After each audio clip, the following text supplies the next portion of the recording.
Are you ready for an epiphany kind of moment? Check this out. When you can't predict, it doesn't matter. And if it doesn't matter, then life actually becomes easy. So my bottom line, rather than waste your time being stressed over making the right decision, make the decision right. Randomly choose.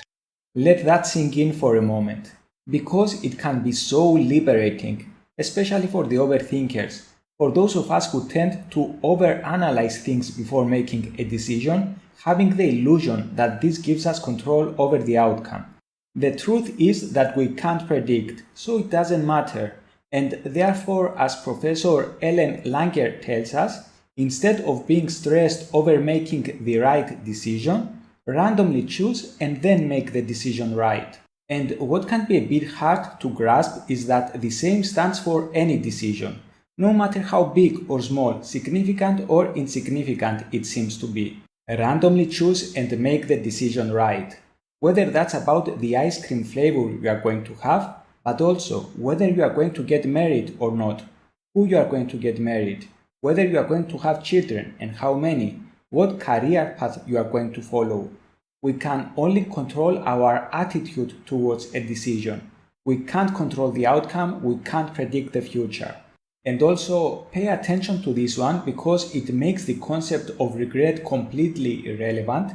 It is impossible to know what our life would be like if we made different decisions.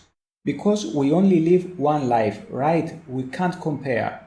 There is no way of putting all the parallel lives that we could have had having made different decisions side by side and compare. So in this context, regret doesn't make any sense. Now that we are talking about decision making, I remembered one of my favorite poems called The Road Not Taken by Robert Frost, and the poem ends with the following lines. Two roads diverged in a wood, and I took the one less traveled by, and that has made all the difference. And I always found this poem to be so inspiring and kept returning to it whenever I needed some pep talk to hype me up. So after reading it, I would be like, yeah, always take the unconventional path, go your own way, make it matter. But the last time I've read it, I was like, wait a minute, is this irony?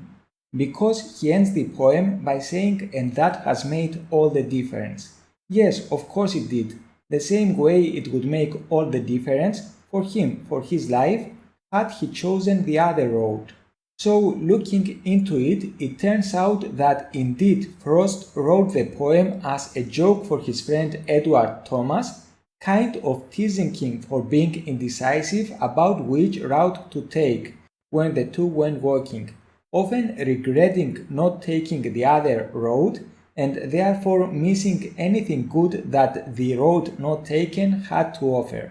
Anyway, to wrap it up, relax, randomly choose and make the decision right. I like that. Thank you, Professor. That's all for now. Don't forget to like, share, subscribe. I would love to hear your thoughts in the comments section below. Also, if you are single, ready and available to meet your match, let's have a chat. Until next time, take care. Bye.